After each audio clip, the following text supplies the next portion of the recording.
Hello guys, welcome back to YouTube channel. मैं सक्षम जरा आप सभी को स्वागत करता हूँ। गाइस वीडियो का भाई लाइक शेयर चैनल का कर दे रहा है सब्सक्राइब। तो भाई कुछ लोग फिर से हैरान हो रहे हैं भाई फिर से आज मैं बता रहा था कि बाहर आया था, तो मैंने बाहर ही सोचा कि आज बाहर ही शूट करके चलते हैं। तो भाई देखो क्या कहते हैं भाई, शाम के 5 करीब बज रहे, 4 साढ़े 4, मतलब इस तरीके टाइम पता नहीं यार अभी। हाँ 4:30 5 बज रहे हैं। तो क्या कहते हैं भाई, आज हम लॉ का पेपर कैसे लिख रहे हैं उसके बारे में बात करने वाले। तो भाई बिल्कुल शानदार वीडियो होने वाली है। अगर आपने क्या कहते हैं क्वेश्चन का आंसर भी नहीं आ रहा है ना, तो भी अगर आप वीडियो देख रहे हैं तो आपको पता चल जाएगा कि क्वेश्चन का आंसर कैसे लिखना है आपको लॉ में।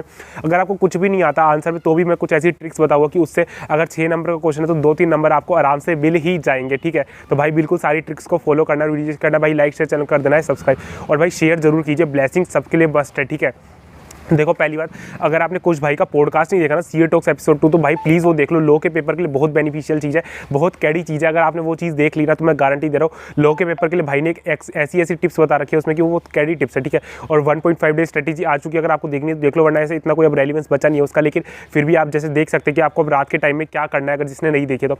देखो बात करते हैं पेपर कैसे लिखना है। सबसे पहले देखो, अब सबसे पहले हमें कन्फ्यूजन ये रहती है कि हमें लॉ के पेपर 60 नंबर से स्टार्ट करना चाहिए, बीसीआर से स्टार्ट करना चाहिए। लोग वो कहते हैं कि भाई आपको जो आता है से स्टार्ट कीजिए। भाई देखो मेरा मानना ऐसा है कि क्या कहते हैं, आपको लो से स्टार्ट करना चाहिए भाई, क्योंकि देखो लो में लगता है पूरा दिमाग। ठीक है, बीसीआर में अगर आपका दिमाग थोड़ा सा काम कम कर रहा है तो भी आप बीसीआर लिख सकते हो, लेकिन भाई लो को लिखने के लिए पूरा इस दिमाग की पूरी 100% एफिशिएंसी चाहिए। ठीक है, अगर आपका दिमाग एकदम फ्रेश उसमें वर्क कर रहा है या 100% एफिशिएंसी के साथ वर्क कर रहा है, तो ही आप लो में लिख सकते हैं। ठीक है, और अगर आपका बीसीआर लिख रहे हो और बीसीआर लिखते लिखते दिमाग ठप पड़ने लग गया ना, दिमाग की मतलब एफिशिएंसी पावर 70-80% बची, तो इतने इफेक्टिवली लो नहीं लिख पाओगे। ठीक है, तो देखो अब आपको क्या करना है, पहले सबसे पहले लो लिखना है, और फिर आपको पेपर में देखो 15 मिनट मिलेंगे, तो उसको यूटिलाइज कैसे करना है वही ट्रिक बता रहा हूँ भाई। अकाउंट्स के पेपर के लिए आपने कमेंट सेक्शन में भी लिखा था कि भाई ट्रिक काम करी, तो भाई प्लीज़ यही टिप फॉलो करना कि पेपर में केस लो, जैसे आप लो का पेपर पढ़ रहे हो तो क्या करना कि हाथों हाथ अगर कोई केस लो वाला डायरेक्ट क्वेश्चन है तो उसमें कोई दिक्कत नहीं, आपको सीधा प्रोविजन अपना जल्दी से उस पर लिख ले रहा कि भाई क्या पूछ रहे हो, उसके 2-3 पॉइंट है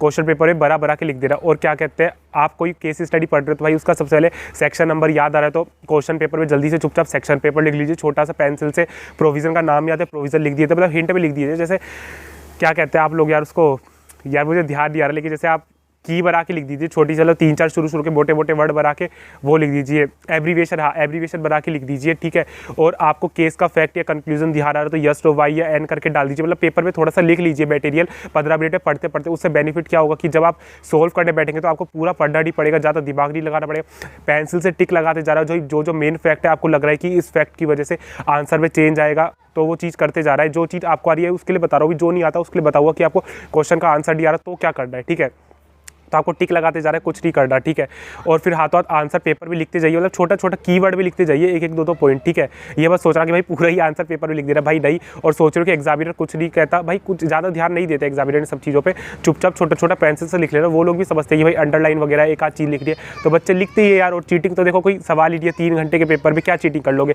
टाइम ही कम पड़ जाता है लिखने के लिए। देखो ये बात ध्यान रखना कि ये चीज़ अगर आप फॉलो कर रहे हैं तो बहुत ज़रूरी है कि जिससे आपका पेपर अच्छा भरे और लास्ट तक आपको आंसर ध्यान रहे। ज़रूरी नहीं है कि देखो अब हमें शुरू में आंसर आ रहा है तो हम बाद में वो चीज़ रिकॉल नहीं कर पाते यार। जनरली बात है कि पेपर में स्ट्रेस लेवल एक अलग लेवल पे होता है और शुरू में हमारा माइंड फ्रेश रहता है पेपर को देखते देखते, तो प्लीज़ उसको कर लेना है। टिप फॉलो करना बहुत ज़रूरी टिप है ये।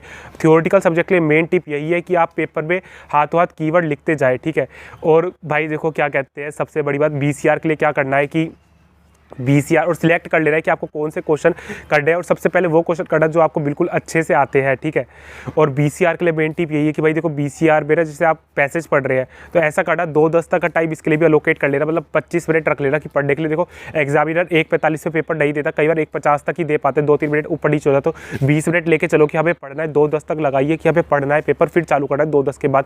अगर आपको टाइम कम पड़ रहा है, मतलब 2 बजे तक आप पढ़ नहीं पा रहे हैं, तो पूरा 2:10 तक का टाइम लीजिए, फिर लिखना चालू कर दीजिए।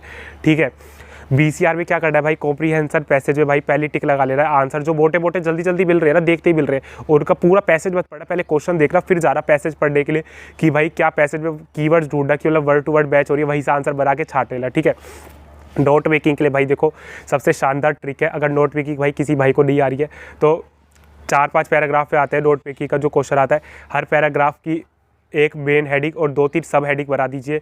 और मेन हेडिंग में क्या लेना भाई, किसी को समझ नहीं आ रहा तो देखो या तो उसके कोई हार्ड वर्ड दे रखे तो हार्ड वर्ड उठा लेना मेन हेडिंग के लिए, वरना नहीं कोई आपको ऐसा लग रहा है कि हार्ड वर्ड नहीं है तो ऐसे लिख दे रहा इंपॉर्टेंस ऑफ वाटर या इंट्रोडक्शन ऑफ वाटर, इस तरीके से कुछ भी मतलब वाटर के ऊपर थीम ले रहा है तो इस तरीके से आए तो इस तरीके से बना के लिख दे रहा, सब हेडिंग लिख दे रहा, उसी के अंदर से निकाल के जैसे कोई मेन पॉइंट। और देखो की ज़्यादा से ज़्यादा बना के आ रही है नोट में की 20-25 की 15-20 की आराम से बना के आ रही है, जिससे एग्जामिनर अच्छे नंबर दे। और समरी में भाई कुछ नहीं करना, जो आप नोट्स बनाओगे उसी की समरी बना दे रही है, लेकिन ये काम आपको क्या करना है, जब आप पेपर पढ़ रहे हो तो आता अंडरलाइन बनाते चल रहा है, ठीक है। और देखो एक्टिव पैसिव वॉइस भी इज़ैबार्दा का जो चेंज करना है आपको, वो हाथों हाथ पेपर पढ़ते टाइम चुपचाप इज़ैबार्दा लिख लेना साइड में, ठीक है। और बाकी तो देखो पैराग्राफ राइटिंग स्किल्स वगैरह है वो तो आपको देखो कुछ नहीं है, हेडिंग पढ़नी अपने आप बना रही है तो उसमें कोई दिक्कत है नहीं, ठीक है।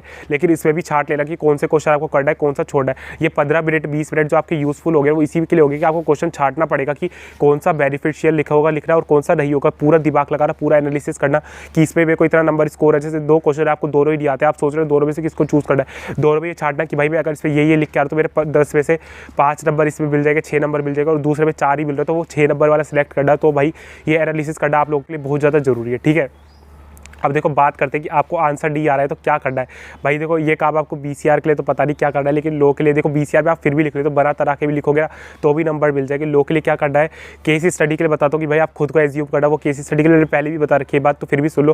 केस स्टडी में खुद को एज्यूम करना, केस में रख के देख रहा कि भाई जनरली आप रख के देखोगे तो आपका आंसर बिल्कुल निकल के आ जाएगा। जैसे आपने खुद को रखा कि मैं यहाँ केस में हूँ, मेरे साथ ये हो रहा है, फिर कंक्लूजन खुद के ऊपर लेके देख रहा कि भाई ये कंक्लूजन बेस्ट है या नहीं, मतलब ये बेनिफिशियल रहेगा या नहीं। देखो अगर कंक्लूजन का आंसर खुद बिल्कुल बिना फीलिंग्स के होकर सोचता है, बिल्कुल बिना बायस्ड होकर सोच रहा है, ऐसा बस सोच रहा है कि भाई इसका नुकसान है उसका नुकसान है, नो भाई कोई नुकसान नहीं। सिर्फ ये सोचना कि अगर सच में ये चीज़ मेरे साथ हो जाए तो इसका आंसर क्या आएगा, मतलब बिल्कुल जनरल होकर। और ठीक है उसी के बेस पे अगर कंक्लूजन आ रहा है तो कंक्लूजन लिखने की 1-2 नंबर मिलते हैं, ठीक है।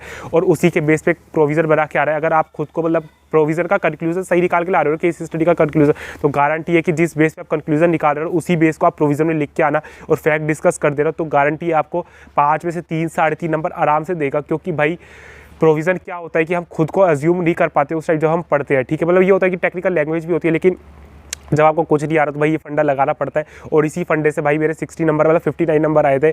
और सच बात है भाई नंबर मिलते, देखो मैंने सारे कॉन्ट्रैक्ट के क्वेश्चन ऐसे ही करे थे, ठीक है। तो भाई कोई झूठ नहीं बोल रहा, सच बोल रहा हूँ। आपका भाई ये विश्वास तो है, आप लोगों को पता है, तो ये भी यकीन हो गया कि आप विश्वास करते हैं।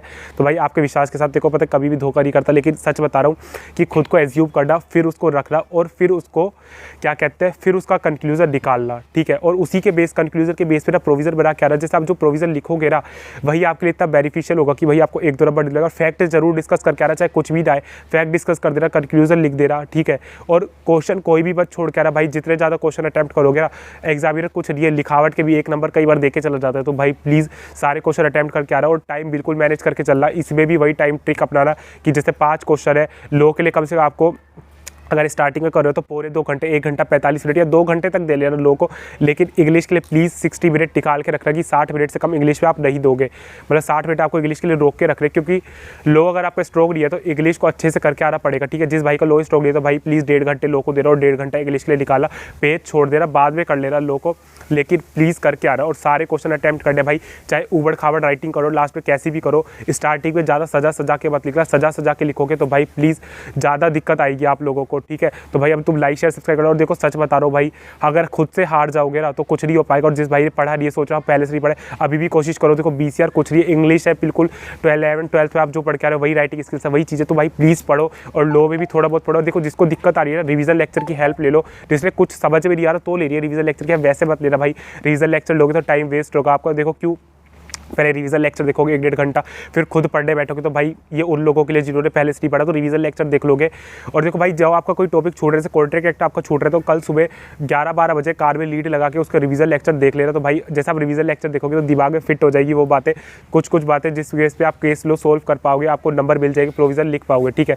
और अब देखो क्या कहते हैं, हार तुम खुद से ही बांधते हो। अगर खुद से हार नहीं मारोगे ना तो सब कुछ पॉसिबल है। और खुद पे विश्वास रखना है, पेपर में आग लगा के आ रही है। और भाई कल स्पेशल शानदार टिप्स बताएंगे पेपर से पहले कि आपको क्या करना है अच्छे से, कि किस चीज़ों का पेपर में स्पेशल ध्यान रखना है, जो चीज़ आपको रिकॉल रखनी है। और भाई सुबह देख लेना, तुम लाइक शेयर सब्सक्राइब कर लेना भाई। ऑल द बेस्ट है भाई, सभी को चेहरे पे स्माइल बना के रखनी है। ऑल द बेस्ट भाई।